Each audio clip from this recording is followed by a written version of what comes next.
A short story of faith. It happened before daylight on my way to the bank. "I pulled you over because your lights are not on," the officer declared. "Is this your car? If it's your car, you should know where your lights are," he concluded. I was fidgeting with the light knob, trying to see if they would come on. "Of course I know how to turn on my lights." I didn't say that, though. Instead, "Oh, thank you, officer," I offered. "It is my car. However, I just jumped out of bed to go to the bank first thing this morning. You see, I checked my account this morning. It was low, so I am going to put some money in." "You should be awake before you drive," he interjected. I don't know why I told him about needing to make a deposit. It was kind of personal. Later he said, "Well, I should give you a couple of tickets. However, you just need to get more organized. Drive safe." Where else had I heard that? You need to get more organized. Oh yes, in my prayer time. With that last quip, our public servant was gone. No ticket. A couple of tickets is what I deserved, yes.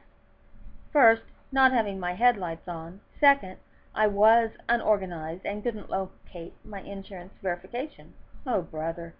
How did I avoid 2 tickets? Fervent prayer for mercy and grace under my breath as the officer walked back to his vehicle to check my ID in his database. You already know the good news. My prayers were answered. No ticket and a good warning. That my lights weren't on kept me from being hit by another car. And a warning that I need to wake up before I drive. Well, I was awake, but somehow missed turning the light button on all the way. My mind was on other things. I thanked my Father for using the officer to protect me from being hit by another car. Driving with no lights in the dark is just asking for it. Lord, bless your servant and keep him safe in his work today and every day. So isn't this little story similar to us trying to move forward in our lives without turning on the light of God in our hearts and minds? Without light, we take hits. What is the light that guides our lives, leads us out of trouble, and brings about good things that belong to us?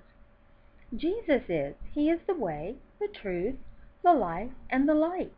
We find His light and life in His Word.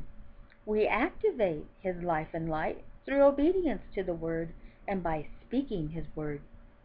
This experience with the officer reminded me this morning that I need to keep myself in the light at all times to avoid the works of darkness that are out there working to trip me up or hit me.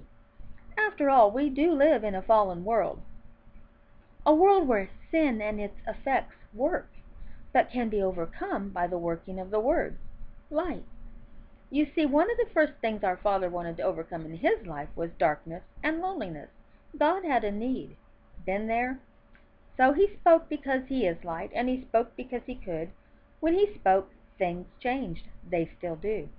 Now, if you need further encouragement to come out of your current situation, listen to part 2.